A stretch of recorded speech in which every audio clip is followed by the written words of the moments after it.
appare dal dizionario boerio.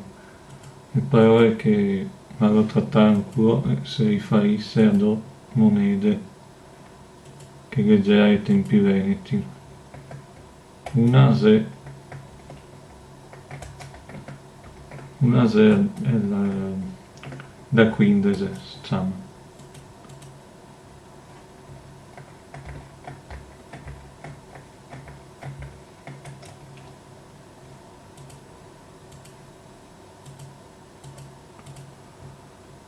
Da quindese è quello che diceva il dizionario, quello che dice il dizionario boerio, dice moneta da 15 soldi, moneta d'argento di bassa lega che era sotto la Repubblica Veneta e valeva 15 soldi, cioè 34 centesimi italiani, che in inglese lo traducesto currency coin of 15 silver and low alloy coin which was used under the Venetian Republic and had the value of 50 money, that was 34 Italian centimes.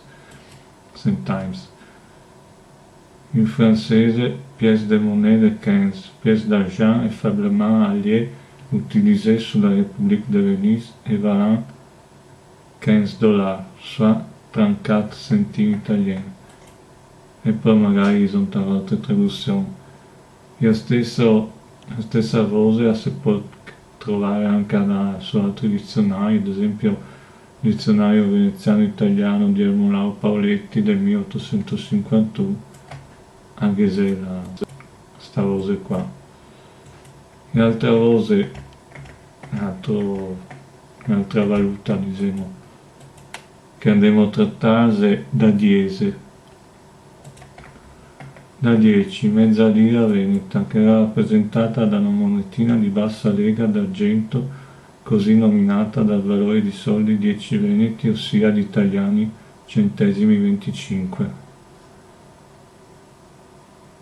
Ecco, queste sono le parole che ho trattato ancora. Se vi è piaciuto mettete mi piace, iscrivere. E se vediamo le prossime parole ci appare dal dizionario boerio.